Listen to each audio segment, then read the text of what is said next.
Hi, Ben Nott. How you doing? I'm a director of photography, which is just a fancy pants way of saying cameraman.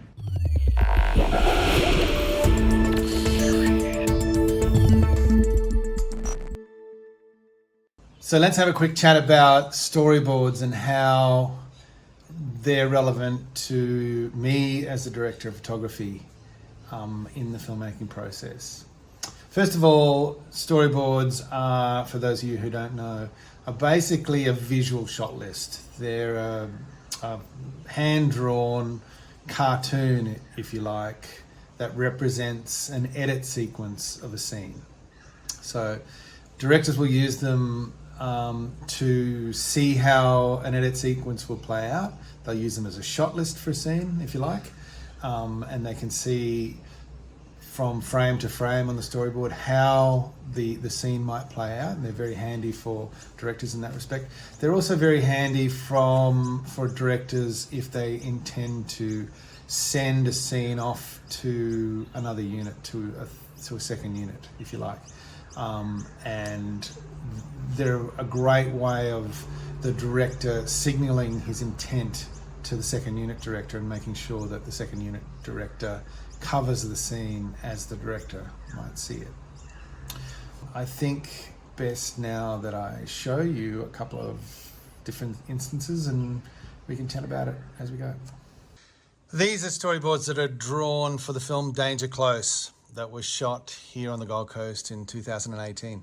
The director was Kriv Stenders and the storyboard artist was a local guy called Graham Callanan. Graham is absolutely terrific because he draws achievable perspectives, I call them. You know, he draws frames that you can actually photograph on the lenses that we've got available. And this is because Graham understands his lenses. He understands what a 14mm looks like and he understands what a 135mm looks like.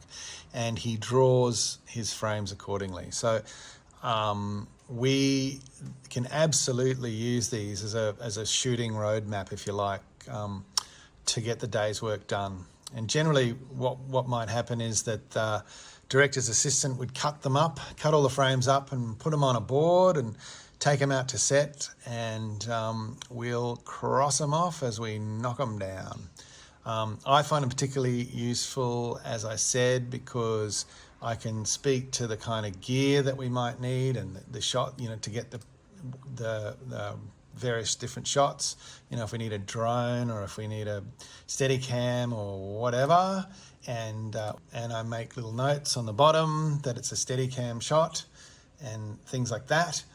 And you know, the other thing we can do with them is we can cut them up and put them in shooting directions so that we can make sure if we're shooting out a sequence, we're shooting everything that looks a particular direction for light, and we make sure we don't miss anything by crossing them off, and then we turn around and we shoot everything looking the other way for light. So very good for that sort of thing as well.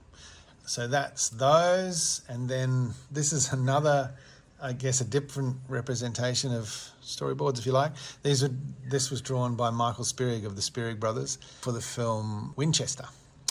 Now, Michael's style is somewhat different, much more cartoony, but the intention's still the same. It doesn't matter. I wish I had more of these because, in fact, they're really funny, but I've only got this one frame.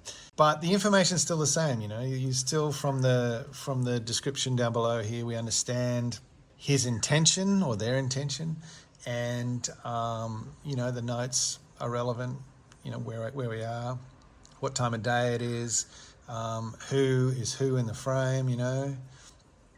So yeah, it doesn't matter whether they're just a scribble, a stick figure scribble, or they're like Graham's. They're just as valuable. So some directors like to storyboard the whole movie. They'll storyboard every single frame of it. Others like to just storyboard the relevant action sequences. And there's no right, no wrong. It's whatever you're comfortable with. So, or they're comfortable with.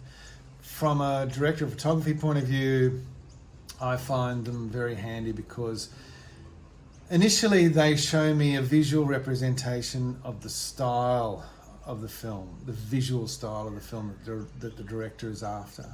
You can understand how they might like to frame things, and how the nuances of the visual nuances that they're seeing when they see this movie in their head. So that's a very handy thing. They're also quite handy.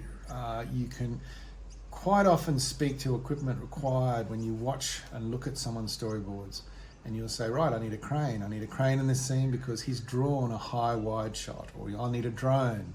So it speaks to equipment as well. So very handy for in prep, in pre-production, planning for what equipment is required, where and when.